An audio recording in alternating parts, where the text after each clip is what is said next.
E mais uma vez, bem-vindos aqui ao nosso canal do Grupo de Reflexão Bíblica São Jerônimo.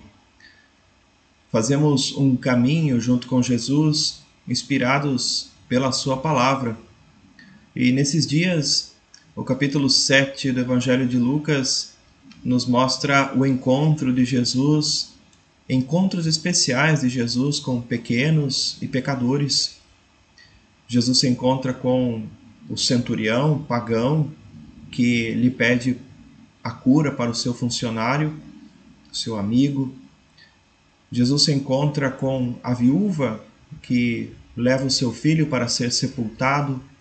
Jesus se encontra ainda neste capítulo 7 com a pecadora na casa do fariseu. São encontros que, na verdade, representam uma autorrevelação de Jesus. Ele mostra a que veio. Veio para realizar o projeto de salvação de Deus, especialmente para os pequenos. Hoje nós nos deparamos com uma cena dramática que é própria do evangelista Lucas, a cena do encontro com a viúva de Naim. Ela que, viúva, leva para a sepultura o seu único filho.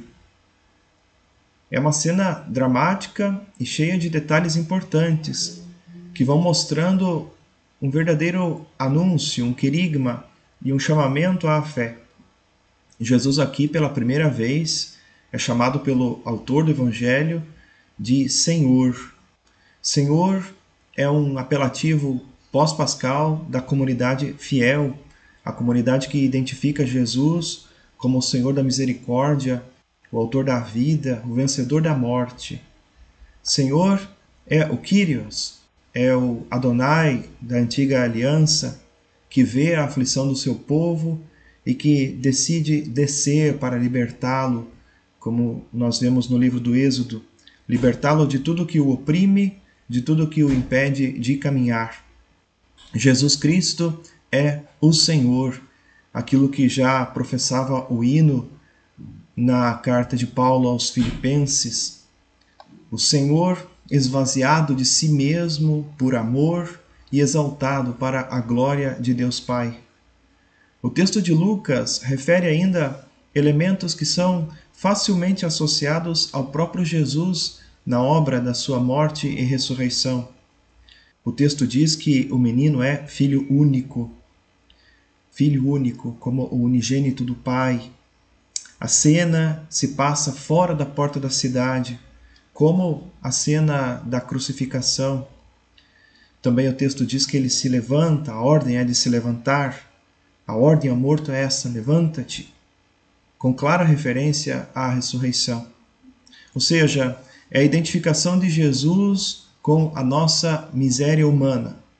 E é justamente a partir desse lugar que ele pode realizar a misericórdia e a salvação. A cena começa com a descrição de dois caminhos, de duas procissões. O caminho da multidão e dos discípulos que seguem Jesus e o caminho fúnebre do povo de Naim que acompanha a viúva a sepultar o seu único. Os cortejos se encontram à porta. O do Senhor da vida, o cortejo que segue junto com Jesus, e o do Senhor da morte. A mãe pobre, abandonada, já não tem direitos, já não tem identidade, é desolada, abandonada. É a imagem da humanidade na sua desolação.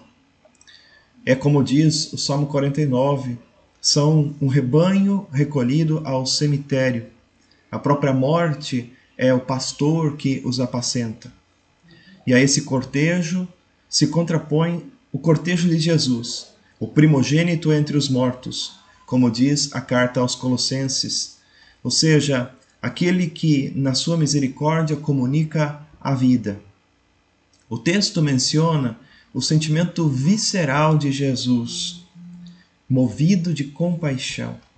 O verbo é usado com solenidade por Lucas apenas 3 vezes no Evangelho. Aqui, também na descrição do bom samaritano, quando encontra o homem caído no caminho, e depois no capítulo 15, na cena comovente do Pai misericordioso que avista o Filho voltando. É a verdadeira ação do Deus da misericórdia, que sente em si mesmo a dor dos seus filhos. Jesus se aproxima, consola a mãe, toca o caixão sem se importar com as leis judaicas de pureza e de impureza. A força da sua palavra levanta o morto, que é entregue de volta à mãe vivo. Aquela que o gerou para a morte é agora curada e pode gerá-lo para a vida. Assombro e louvor se misturam às reações da multidão, que afirma: um grande profeta surgiu entre nós. De fato, esta cena à porta da cidade de Naim tem como pano de fundo as grandes obras dos profetas, especialmente Elias e Eliseu. Mas aqui nós temos um elemento diferencial. Deus visitou o seu povo, o texto afirma. Deus visitou o seu povo. O verbo visitar aqui não significa somente uma cortesia, uma passadinha rápida, aponta para a obra de retirada das trevas para um caminho na direção do verdadeiro sol da justiça, o sol nascente que vem do Oriente, o sol que nasce do alto. Lucas, usando este verbo apenas 3 vezes no seu evangelho, liga essa cena com o cântico de Zacarias, lá no início do evangelho, onde estão as outras 2 ocorrências. O cântico de Zacarias inicia bendizendo o Deus de Israel, porque visitou e libertou o seu povo. E mais à frente, o mesmo cântico exalta o coração misericordioso do nosso Deus, pelo qual nos visitou o astro das alturas, para nos tirar do sono da morte e guiar os nossos passos no caminho da paz. Ou seja, é a visita de Deus a mim, a você, àquela viúva desolada na cidade de Naim, a visita de Deus ao povo que sofre. Deus nem pede passagem, nem exige nada, ele simplesmente se aproxima, se comove, toca, dá ordem de levantar-se, devolve vida. Paz e bem.